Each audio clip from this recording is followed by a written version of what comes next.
And this grows really quickly. If you think exponential growth is bad, you should see this.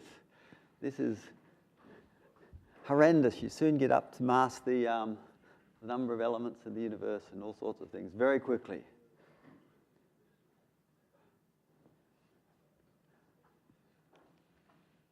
So there are b to the 2 to the k decision functions. And if there are multiple decision functions, the number of policies is the product of the number of decision functions. However, there's this many decision functions. So if you thought about enumerating all of these decision functions, enumerating all these little, effectively, programs, you'll never get anywhere. But we do much better than that. Right? So this many decision functions.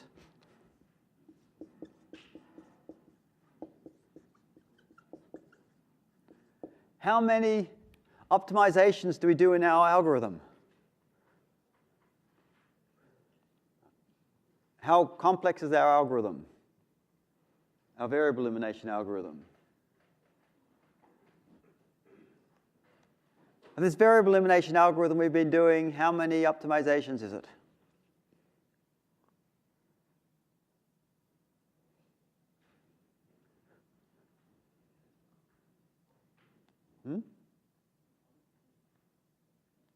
Well, don't we maximize for this one? We maximize for this one. We put in the value here. We maximize for this one. We put in the value here. We maximize for this one. And we maximize for this one. Right? So we do them each separately. And so how many does that give us?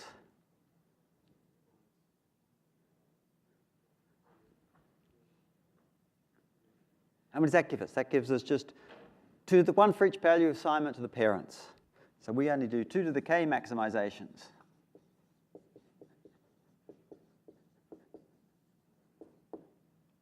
So this algorithm is exponentially faster than sort of enumerating all of the policies and trying to evaluate them all. We end up with a much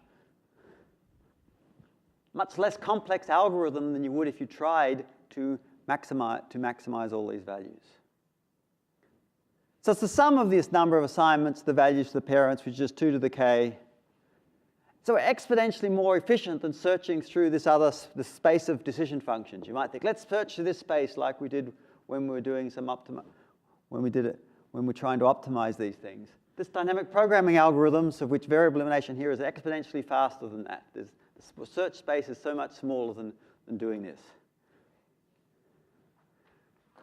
All right, any questions about that? All right.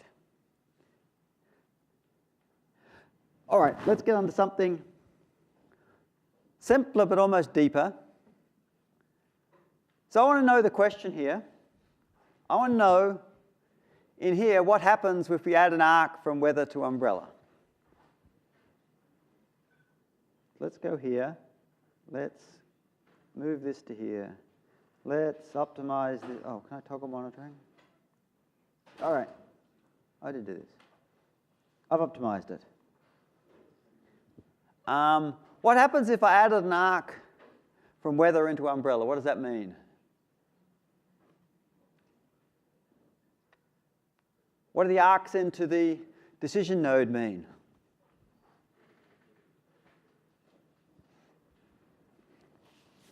What will happen?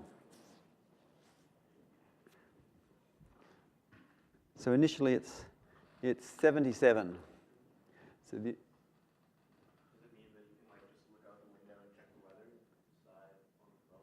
right, so here means when we decide the umbrella, we're going to know the weather and the forecast when we take the umbrella. Right, so it means that we're going to know the weather, the future weather here, when we take the umbrella. So this one here,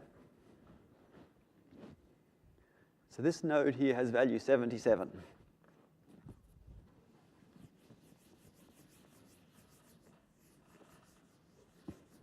So this network here,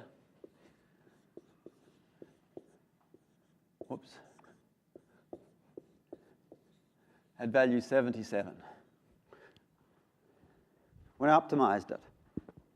Now let's go to here. All right, what's going to happen to the value 77 when I add the arc, when I optimize the decisions?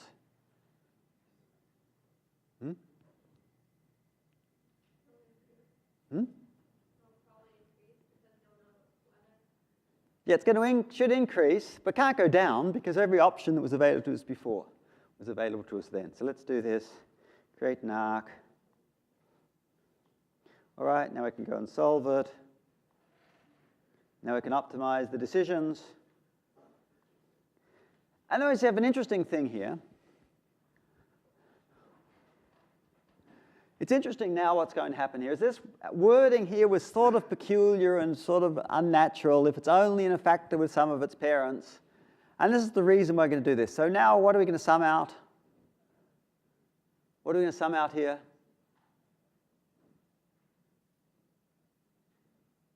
What are we going to sum out first? There's only two choices, weather or forecast. Are they both parents of umbrella? Yes, I can't sum either of those two out. So I'm just going to maximize. But if I look at when I maximize this, I'm going to find weather umbrella, whoops, this one.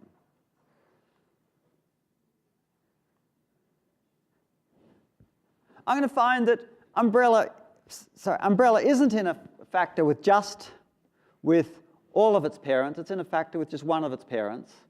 And in fact, it turns out that forecast is just irrelevant to us. We don't care what the forecast is because we get to observe the weather. So here we can just maximize it, and we can maximize it if we're just going to leave it at home. We're going to leave it at home if it's sunshine, and we're going to take it if it's rainy. So we're going to either get 100 or 70 depending on the weather. So the forecast is irrelevant. And that's why in here we had this funny wording of with a subset with some of its parents. It's in a factor with some of its parents. The only factor that it's in has just some of its parents, because here we don't have all of its parents in a factor. And if we do this, we can maximize umbrella. Then we can marginalize out forecast and weather, and we end up with 91. Right, so we're going to end up with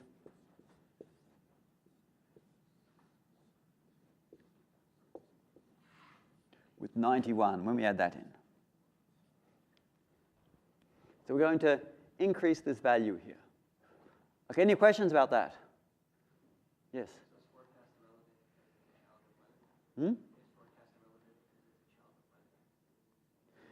Forecast is irrelevant here because we can maximize the weather independently of, because it's actually separated from the utility given the other parents. So if you wanted to do it in terms of separation and independence, then but the other way of thinking about it is just when you're maximizing umbrella, we don't care about. We just have some smaller factors, the easiest way to think about it. We don't need all of the information. We can ignore information that's irrelevant. And we know here, just by going backwards, that we end up a factor with just umbrella and weather, so the forecast is irrelevant. All right.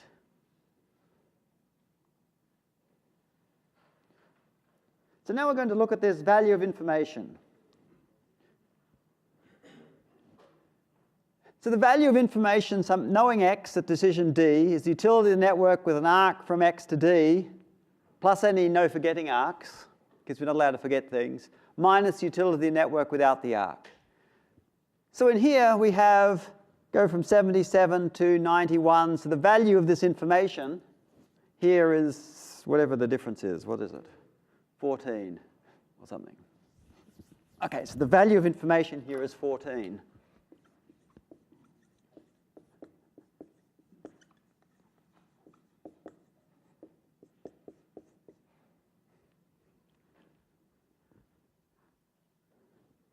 Right. If I knew the weather, then what's the value of the forecast?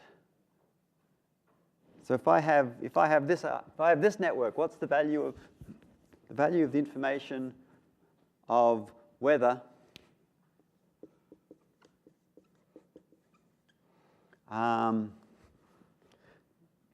given forecast is 14. What is the value of this network?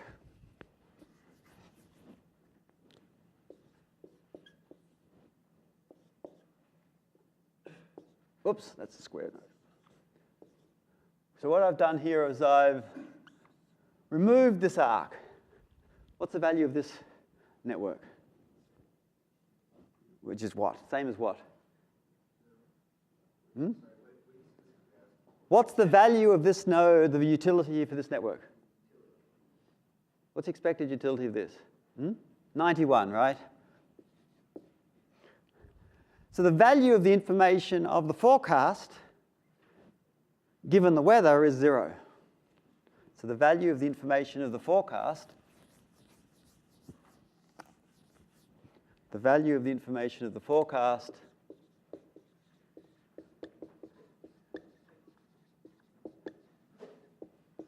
of the forecast, given we know the weather,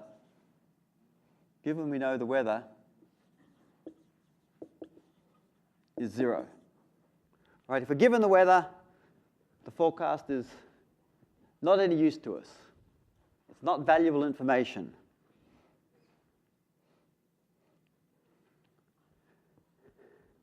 But if you look at the difference between this network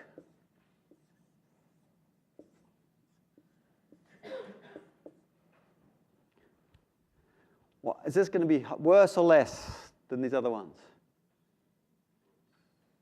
Right, so this one here is going to be worse. So if I remove these two things, I sort of have no information. I have to make a decision blind. Or I have to decide whether to take the umbrella before I've observed anything. So let's do that quickly because we're running out of time. Let's create a mode. Let's delete this arc and delete this arc, and we're going to solve it. And I'll just do it briefly, and we'll find out that it's 70. Right, this one's actually 70. And the value of the information of the forecast, if we didn't know anything, is 7. So the forecast is worth 7 to us. Right, so if you start with this one and you add, you get 7. Right, so it's all talking about how much if we get more information. All right, let's, okay, all right. The value of information is always non-negative. By adding arcs, it never goes down because every possibility that was available to us before is still available to us. This node here can't be less than it because any policy I can implement here, I can implement here. So if I had a really good policy here, I can still implement it here, but I have more options to implement different policies. Interestingly, it's positive if and only if the agent changes its action. The only way we're going to get more value is if you actually change your action depending on it. Right, so the fact the policy here is going, when I go from here to here, I'm going to change my policy by conditioned on the weather here. Going from here to here, I didn't change my policy. I had the same policy no matter what the weather was, so it's not going to increase. And it's going to tell us how much information, if we're going to talk about how much information, we can think about how much a sensor is worth. Right, how much would a bet, so we can think here, we have this forecast, how much would a better sensor of the weather cost? Well, the maximum it can be is 14. Because even if we knew perfect information, the maximum this sensor would be worth is 14 to us. Okay, so we can work out the value of better sensors. This particular sensor was worth 7. Finding out the forecast to us is worth 7. It's possible if you improve your forecast, it's possible to get up to 14, but it's not possible to get better than that. We can't build the better sensors. Better sensors aren't worth anything to us. And the only thing we have to be worried about adding an arc to cycles, yeah.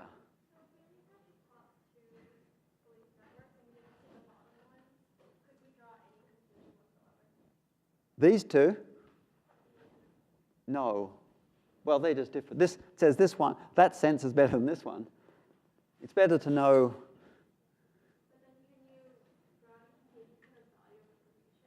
Right. Right, so value of information is sort of a myopic, add one thing to something else. So this one here, to get from here to here, you have to subtract 1 and add 1. But we're just talking about the value of just having one piece of information. And pieces of information depend on other pieces of information, right? So it depends on what other information you have. But just play with it. The assignment I want it to be play and tell me what you find. So play with, when you're doing it, try and add more arc, see what happens, play, and all right, let's stop there. Oh, I have assignments here. Assignment